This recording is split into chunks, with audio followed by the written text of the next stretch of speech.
Beautiful day out. Tigers are the day game today against the Twins. We're joined this morning by the Tiger manager, AJ Hinch. AJ, good morning. Good morning. How you guys doing? Oh, we're doing good, and I want to start off with this. You got a lot of arms at the trade deadline, a lot of new things to try and figure out with these guys. We'll talk about the relationships a little bit in just a moment, but how long does it take for you to figure out how you want to utilize and when you want to utilize some of those arms? Yeah, hopefully not too long, because we're right in the thick of it in August, and you spend a lot of time getting to know these guys, and also just looking at their track records. It's so good to get them in the games and get them in their roles, and we'll sort out how we're going to use them. I mean, it's somewhat fairly obvious. Like, Charlie's going to start, Finnegan's going to be at the back end somewhere, and Montero's going to pitch probably as much, kind of as good as he pitches. Like, the more he pitches well, the more he's going to get to pitch. But I think when you turn over part of the bullpen, it's time to get up and going, because the games, I think we have 40-plus games left. These guys are going to all be pitching in important innings. And the faster we get them up and running and into their normal routines, the better they'll pitch. So, Finnegan, you don't name closers, but you said back-end guy. How can he impact the bullpen as maybe the most proven piece you guys added? Yeah. Well, first off, I'm not afraid to announce closers. With where our pitching staff is and how we're constructed, I think it's important that we leave open the option that, he's going to come in the 7th or he's going to come in the 8th. Vest is going to pitch back there. Tommy Canley, we've got to get him back to, the time where we all knew when he came in, like the rally was over or the inning was over. He was an automatic out when it came to coming in the game. Tyler Holton. So I think for me, I fall into the same sort of habit that I use the guys in a similar way. Finnegan's going to get a lot of closing opportunities. I just don't want his mentality that it's this big change if all of a sudden we need him in the 7th with the bases loaded and he's the best option. So it's a little bit of how to manage your team, not so much roles, but I think he and Vest are going to get the last out the most. You've got a history with Charlie Morton and a relationship with him. How do you envision, or how can he best impact this rotation that you've been able to put together? Yeah. Like 6 innings like you did the other night. That would be great every time. Sort of vintage Charlie Morton with spin, velo, sort of defying the age. He's still, the ball's moving well. His body's moving great. So, that's stable start. If we get that guy, he can impact us in a ton of different ways. I do think his presence matters. I mean, I love this guy.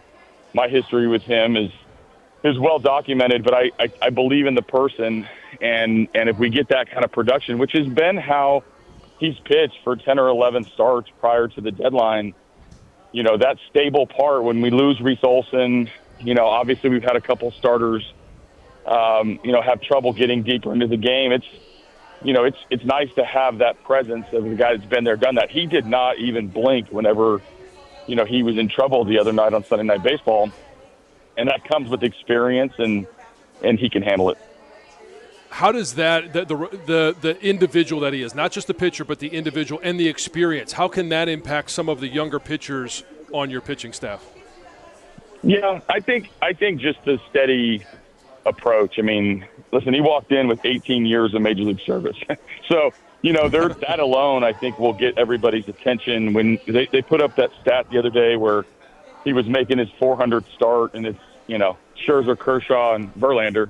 That's pretty good test of time. It doesn't mean he's been, necessarily as great as all of those throughout the years. He's battled some injuries. He's had a little bit of inconsistency. But the last 18 years, you know what you're doing. And as long as that breaking ball is playing the way that it's played for, let's call it the last month and a half and into his first start as a Tiger, that is a good pitch. That's a weapon against some of the better hitters around the league. And it's why we acquired him, is because he has something to offer to help us win. Talking to Tiger manager AJ Hinch, the deadline overall felt like more reclamation projects than proven commodities. Some of that philosophy you guys have, Chris Fetter. Do you feel like you have enough arms right now to make the run deep into October?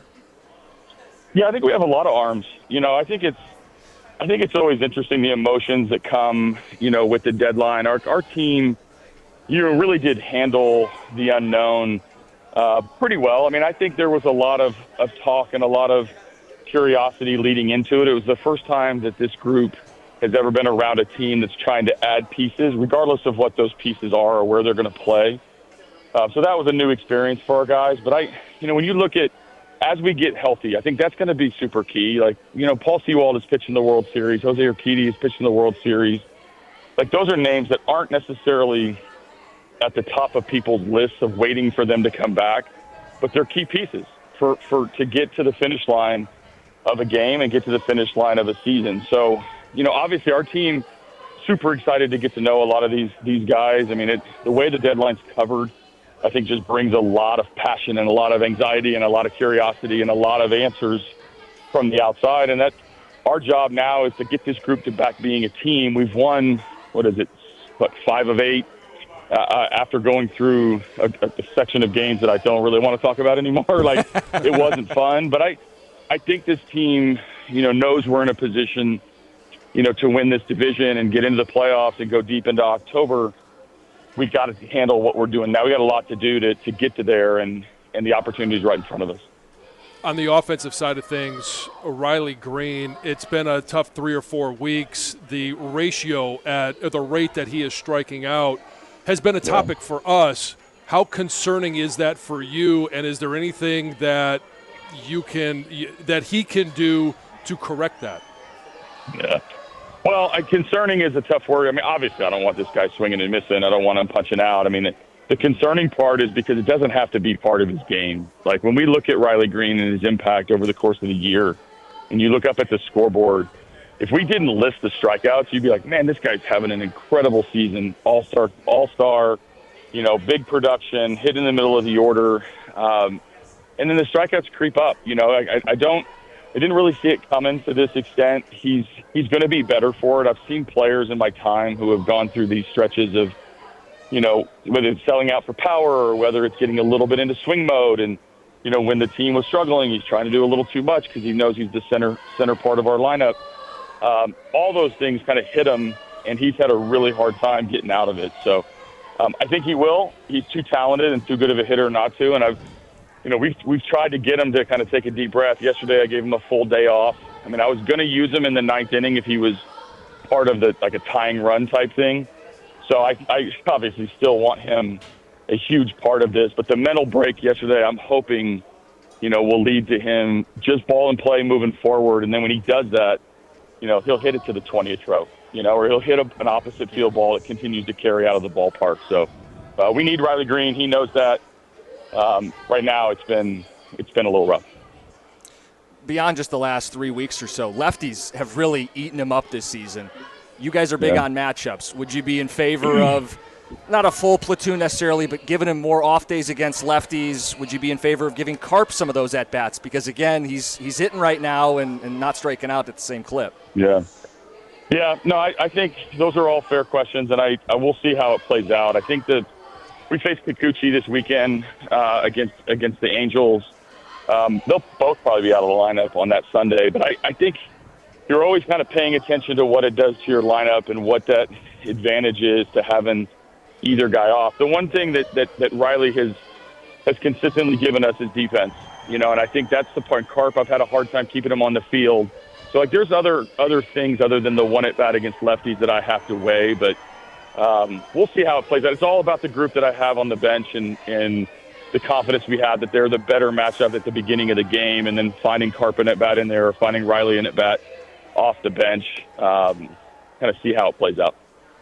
I know you don't want to necessarily talk about the 12 of 13. We won't go there, but are you really going to bring it up, John? No, but part of, or at least part of the timeline that matches up is Kerry Carpenter is back in the lineup, and how impactful. What does he mean to this team of just simply being available to be in the lineup?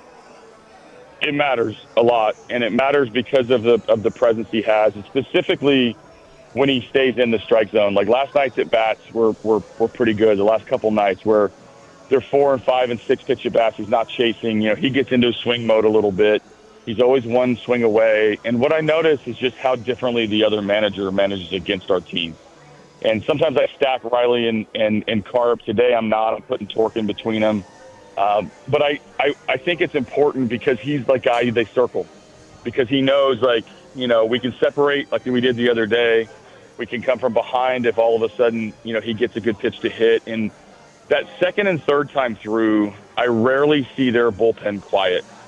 And a lot of that centers around Kerry Carpenter. And a good example is the Twins have one left-handed pitcher in the bullpen, and they have to deploy him at the right time. We know that's going to be Colt, Carp, or Riley. Carp being in the middle of that. If they go after Colt, it takes them some time to get to Carp. If they wait and go to Greene, Carp gets a bunch of right-handed at-bats. So he puts so much pressure on decisions on the other side. Multi-hit day for Vierling yesterday. Are you hoping, hey, it's going to start to wake up here?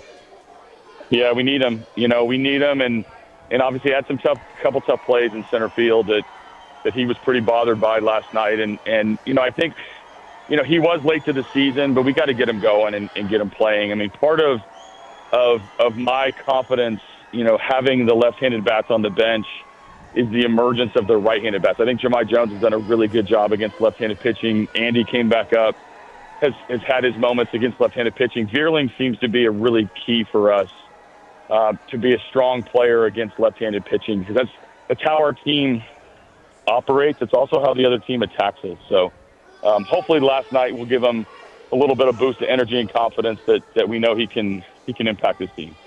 Well, that's part of the bet, right? Scott Harris talked about the moves we make and don't make are bets on guys. Not adding a bat is a bet on Vierling, essentially, right, among other guys. Yeah, among other guys. I think the whole group together really does function. What's really interesting when you play against us, and I have a lot of friends that are managers and around the league, and at different times during this year, when we're churning, we have been an incredibly hard team to play because we have strength on your weakness, and we're able to match up and do a lot of different things. There's other times where collectively we've been quiet and we haven't found those strengths, and those are the days that we don't score. So it's much different whenever we're not maximizing our strengths and we have a hole somewhere where you just don't feel like good at-bats are coming. But I do go back to better times where we've been a little bit more consistent. Teams don't love playing us when we've got guys playing at the level in which they should, and we end up in the better position with the matchup. We just had a topic about the increase in ratings when the Tigers are on Sunday Night Baseball. Obviously, if Skubal's starting, we know everybody wants to watch him because he's the best pitcher on the planet. What do you see as the attraction of why everybody wants to get a view of what you guys are doing on the field? Well, I think we're a likable team. I think when you see Detroit and you see the emergence last season, we were a big story. We've been in first place for the majority of this season. And obviously I think we've got some good personalities that have started to get recognized around the league. I mean, when you have 6 All-Stars, that's 7 if you count the bat boy. It's pretty good to have our brand, kind of out in the national spotlight. The games that we have played on Sunday Night Baseball have been pretty good games. Maybe that's attractive, but I think there's some curiosity on what we're doing, how we're doing it, and what's next for us. Led by Tarek Skubal, obviously, who's arguably the biggest name on the pitching side of the game. He's AJ Hinch. I know it's one game at a time. I sense a little more urgency as we're getting down to it here. It's good to catch up. 40-plus games. We got a sprint race here, so you're right. It's time to go. Appreciate it, AJ. Thanks. You got it.